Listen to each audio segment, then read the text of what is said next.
আমরা যেটা চাচ্ছি আসলে তো আমাদের যে আপনি জানেন যে আমাদের যে ডায়রিয়ার চিকিৎসার জন্য আলাদা যে বিল্ডিংটি ছিল ওইটা ভেঙে ফেলার পরে আমাদের এই স্থান সংকট হয়েছে। যতদিনে আমাদের এই স্থান সংকটের সমস্যাটা না কাটবে ততদিন আমাদেরকে এই কষ্টটুকু একটু করতে হবে। তো বিষয়টা আসলে তো আমাদের ওই রুমে 4টা বেড স্যাংশন। আমাদের এখানে রুগী থাকে সবসময় 30-40, এই জন্যই যে অতিরিক্ত পেশেন্টের কারণে আমরা পারি না, আমাদের ফ্লোরেও জায়গা সংকুলন হয় না। এটাই মূল কারণ। এখানে জনবল বাড়িয়ে রেখেছি অন্য ওয়ার্ডগুলোর থেকে, বরঞ্চ আমরা এখানে সর্বাধিক কিন্তু এই যে ওয়ার্ডগুলো যে এই রুগীগুলো টার্ন ওভার হয়, যেমন ধরেন যে রুগীটা সকালে আসে সে তার বেডটা খালি হয়ে যাচ্ছে, আবার একজন ঢুকতেছে। এই কারণেই আসলে এটা মূলত স্থান সংকুলনের অভাবে এটা হচ্ছে সমস্যাটা।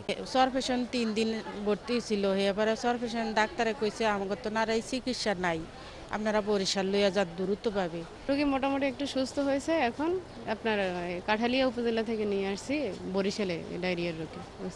ঔষধ এই হাসপাতাল থেকে দেয় আমরা বাইরের তো আর কিনে টিনি না, যাই লাগে স্যালাইন মেল নেই দেয়। মানে বমি করি, বাথরুমে যাই, শরীর অনেক দুর্বল। তেন বাথরুম ও নোংরা অবস্থা, আর ওই তেলাপোকারও খুব খারাপ অবস্থা এই জায়গায়। যে বাথরুমে গন্ধ লেগে যাওয়া নেই জানা, যে এটা বলতে যাইলে বমি আইগে লাগে যে এত। সুযোগ সুবিধা ভালো আছে মোটামুটি, কিন্তু পরিবেশটাই শুধু খারাপ লাগে। আসলে আমার স্যাংশন বেড তো 4টা, আর আমরা যেহেতু এক্সট্রা বেড হিসাবে আমরা তৈরি করে নিছি, আর আমাদের পার ডে তো বলছি 40টা রুগী আসে, তাদের সামাল দেওয়া আমাদের পক্ষে অসম্ভব হয়ে যায়। হাসপাতালে কেন আনলেন? এখানে আসেন।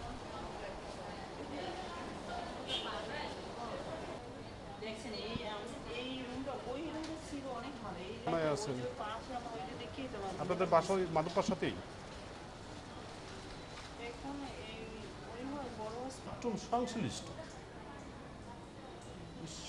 পুস্তকে ও নিজে না অন্য কেউ ওর সাথে কথা বলুন, ওনার বাচ্চা তো যাবো তো ওনার বাচ্চা যদি মাধবপার সাথে